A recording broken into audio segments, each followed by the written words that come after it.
Okay, dear students, today I'm going to teach you about Areopagitica.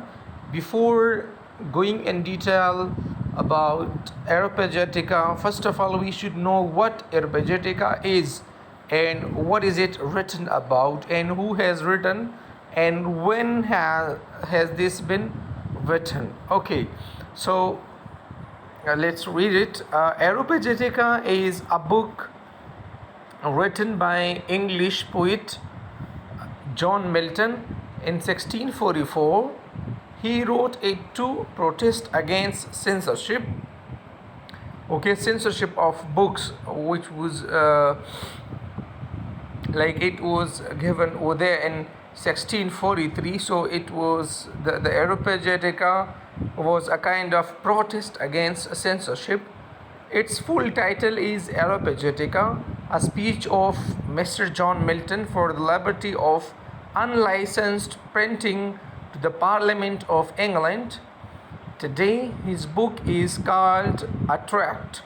Okay, it might come in MCQs. Okay, that what his book is called or what is his book called as. Okay, so it's called as a tract. In the tract, Milton tries to defend the freedom of expression. He tries to defend that everyone is free to speak. Everyone is free to express. Okay, today many people see it as one of the best defenses of the freedom of press ever written.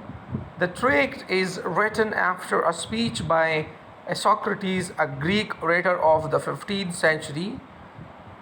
Okay, the Areopagus is a held in Athens. You should know that the Areopagitica is taken from the word Areopagus, which is a hill in Athens where many councils and tribunals were held. Socrates wanted to restore one of these tribunals when he wrote the speech. In the speech, Milton argued that the licensing order of 1643 should be abolished. As you know that it was ordered that there should be a license. Okay, there should be censorship. Okay, so now look at this. So he wanted to abolish the licensing order of 1643. So he published Areopagitica in 1644 as a defense, as a protest against the licensing order. Censorship had not been part of Greek or Roman societies. It was argued by Milton that it was not part of Greek and Roman societies, so why should it be in England? Okay, and he protested against that. Milton uses many passages from the Bible to strengthen his arguments. Okay, for strengthening his arguments, he used many biblical verses. Milton had been censored himself when he tried to publish tracts which were in favor of allowing people to get divorced. Okay, it was also another thing. Okay, in Areopagitica, Milton argues that the status that was there before had worked best. By this law, all publications needed an author name, like author's name or date of a publisher. Okay, and authors, okay, according to Milton, it is easy to find the authors or the publishers with this system. So if anything libelous is published, the books can still be destroyed after the fact.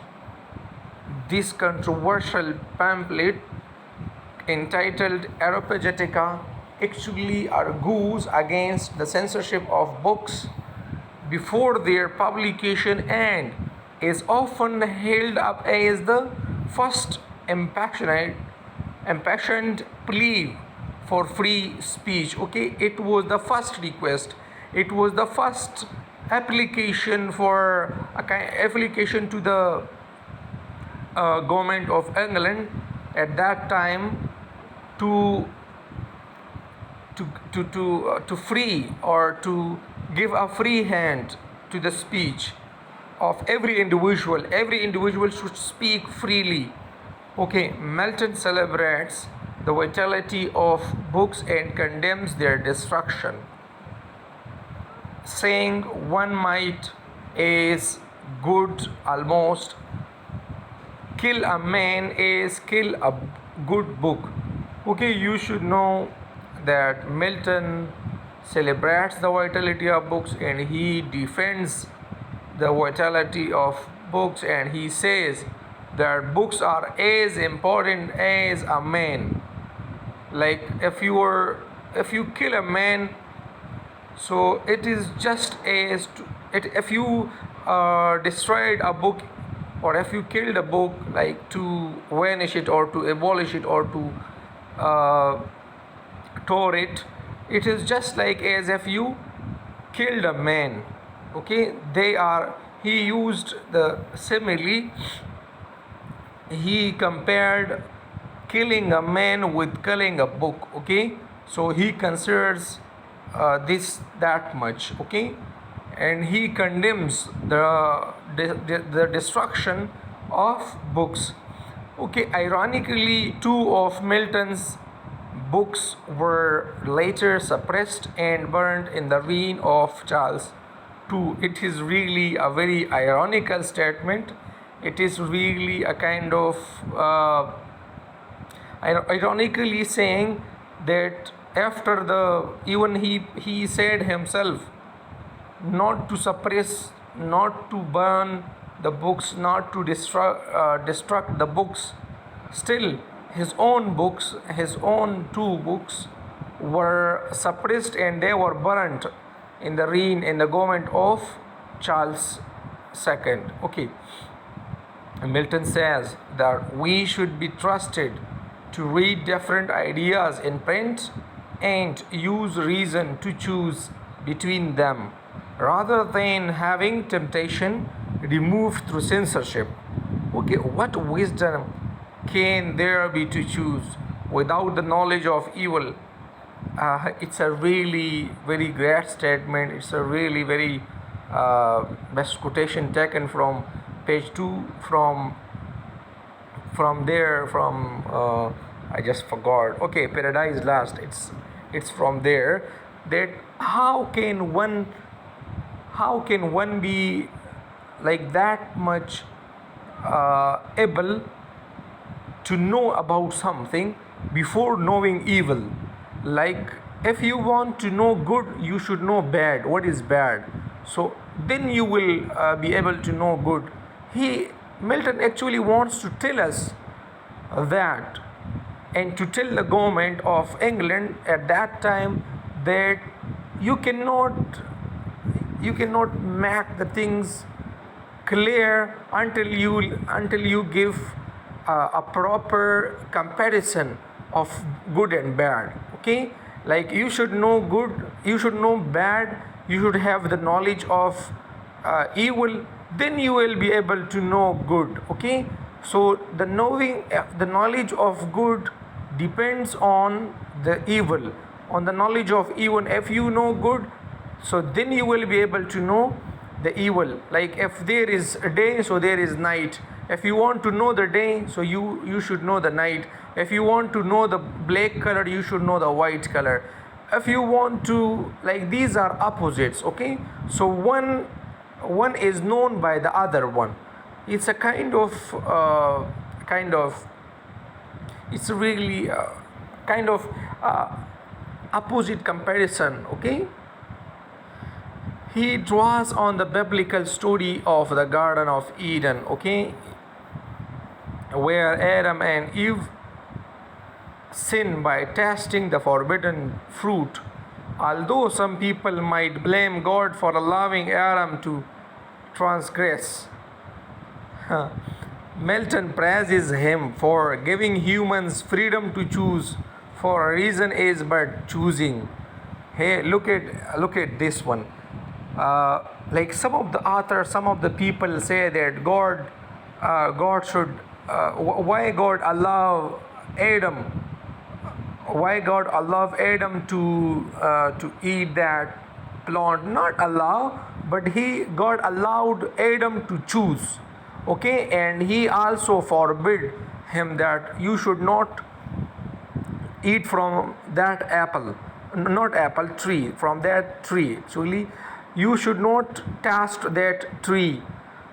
Though he was forbidden, but he was given, he was allowed to choose. Okay, and John Milton praises God for allowing Adam to choose. Okay, so he gives reference from there. He gives reference from there that God allowed man to choose. Even it was Garden of Eden, but still God allowed man to choose whatever he want. Okay, he wants for him. So it was all about the Areopagitica. In short, I will tell you that John Milton wanted to abolish the censorship, the licensing order of government, and he wanted to remove the prerequisites of publishing, etc., and he wanted to make the things free. Like he wanted us to express freely, and he wanted the government to let the people freely speak, freely express their thoughts. And this is the reader that he will choose. Okay, thank you, dear students, for listening me.